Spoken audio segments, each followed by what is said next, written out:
in color, the continuing story of Peyton Place.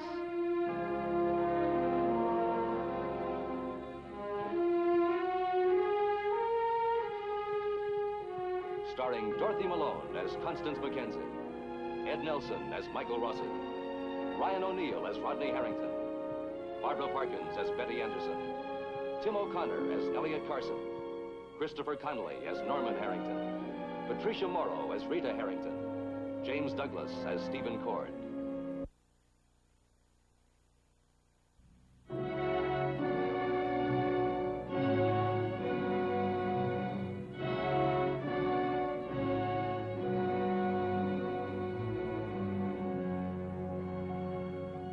Dr. Michael Rossi has been a close friend of the Elliot Carsons for a long time.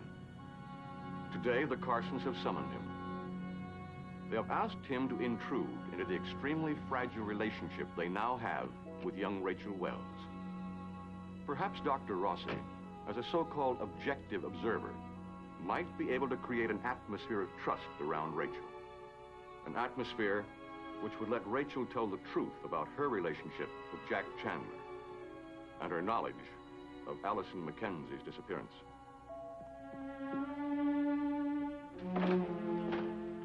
Thanks for coming, Mike. Where is she? Up in her room. Thanks for taking the time, too, Mike. I talked to her myself, except I'm so angry that I think I better stay away from her.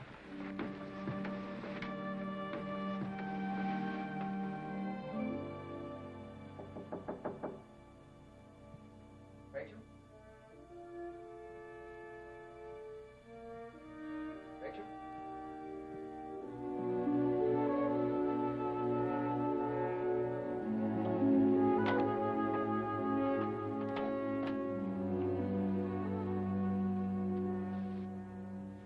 Hi.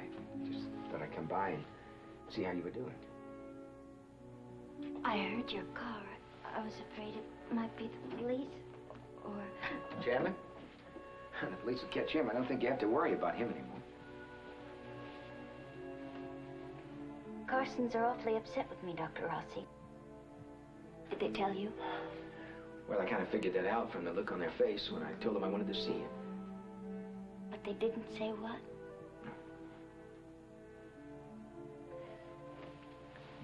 Rachel, come and sit down a minute.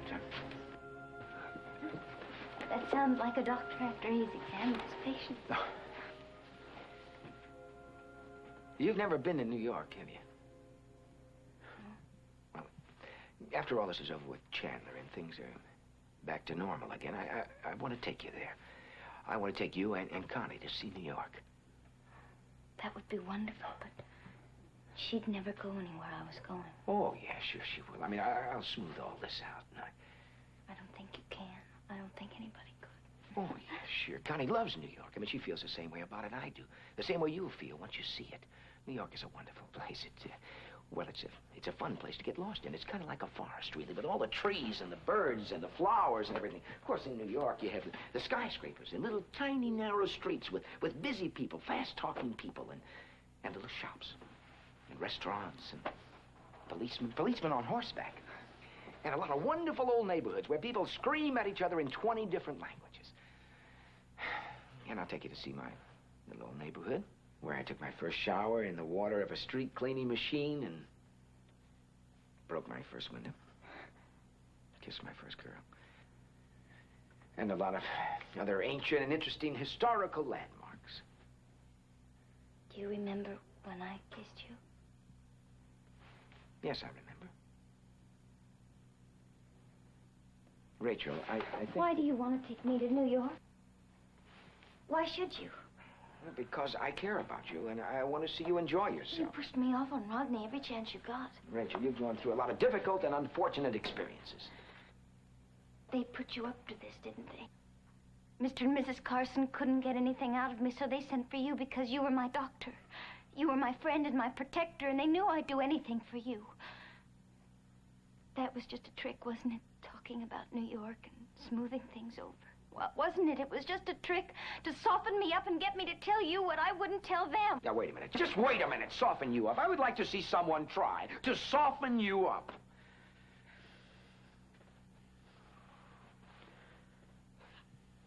I don't know.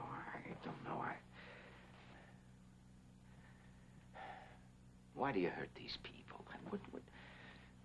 How can you come into their home like this, accept their love, and then lie to them about their daughter or how much you know about their daughter? You want love? All right, you get it. And then what do you give back in return? Nothing but lies and then deceit and then double talk. And, well, I get so angry sometimes, not at you, at me, for asking them to invite you into their home to...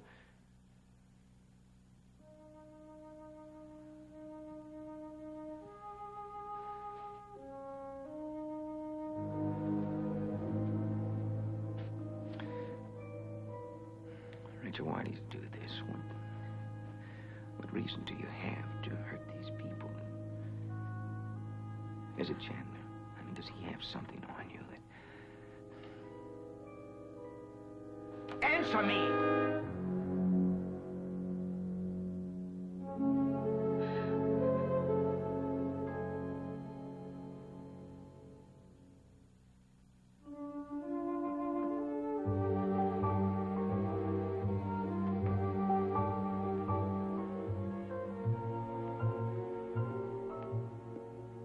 Anything I can do for you? No.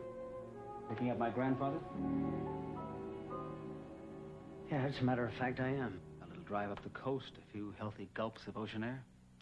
Gee, Mr. Cord, I'd feel kind of funny passing off my instructions to you. You see, Mr. Peyton gave me my instructions on a very thin piece of rice paper. And I ate the paper, of course.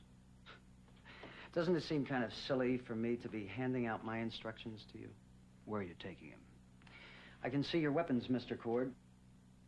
If I don't talk, you're going to throw me in a torture cell, right? So I'll talk. Now, I'm going to drive him around the corner, park the car, and get out, because I know he'll want to be left alone. He's meeting a very important foreign spy. They're going to need about 28 minutes to talk, and then after the spy leaves, What's he using you for? I've got a good idea, Mr. Cord. Why don't the both of us march up there right now and have it out in front of him? Because if I'm going to be taking orders from him, and I'm going to be taking orders from you, it kind of leaves me in a funny spot, doesn't it? What's he using you for? I can see why you make such a good lawyer, Stephen. You just don't take no for an answer, do you? Weber?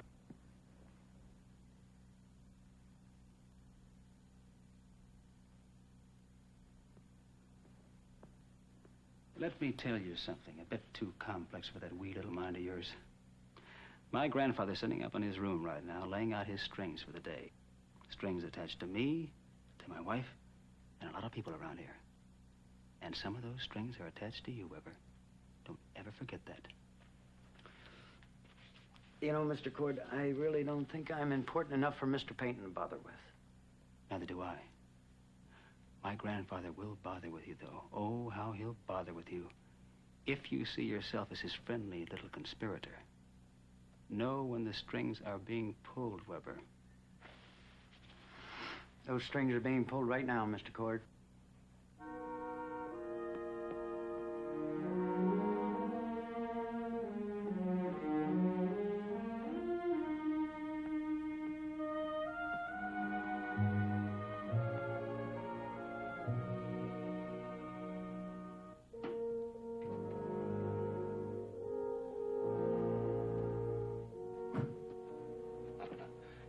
Is hanging out. You're salivating. First time I've ever been in a room with a $10,000 bracelet. Oh, well then. So that's what $10,000 worth of diamonds look like. $10,000 plus state tax, federal tax, and theft insurance. Which it may interest you to know was 15% higher because I employ a man with a police record like yours. And I will not tolerate your saccharine, familiar tone with me. Is that clear? Sorry, sir. Now, wait a minute. When we get to Boston, I want you to drive me directly to the theater. Yes, sir. You will then do these errands for me. That will take you exactly 2 hours and 30 minutes. After which, you will return for me at the theater. Yes, sir. Well, open the door.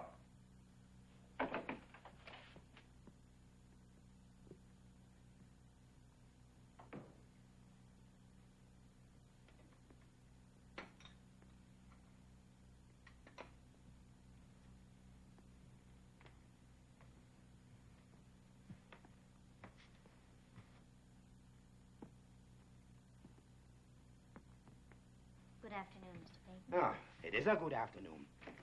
I'm off to Boston. As if you two didn't know. What's the occasion? You needn't wait dinner for me, Betty. Very well.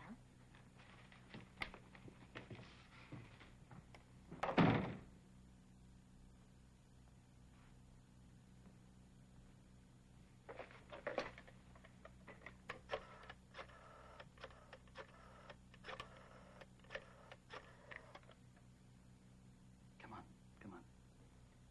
Mrs. Nolan, would you cancel all my appointments for the rest of the day? I just remembered I have to go out of town. I'll see you the first thing tomorrow morning. What was that all about? You never told me you were going out of town. You're going to Boston, aren't you? You're going to follow Mr. Peyton all the way to Boston and spy on him. That's right. Stephen, that's ridiculous. Well, thank you for the encouragement. I'll be back late, around midnight. Stephen, I'm serious. Why are you playing cops and robbers, following Mr. Peyton all the way to Boston? Mr. Peyton spends $10,000 on a bracelet for a woman. Isn't that what you said? Yes. Well, what woman? Mr. Peyton's favorite chorus girl, his childhood sweetheart? Or the first woman who walks up to him in the Boston Common and asks for a handout? Now, what woman? He never talked about any woman. And suddenly he had a bonded representative of a New York jeweler fly out here with a $10,000 bracelet. Now, yes, I'm going to follow him to Boston. I'm going to spy on him and see if I can find out who he gives the bracelet to, hoping it will prove another example of Mr. Peyton's incompetency. And I have nothing more important to do than that, Mrs. Gordon.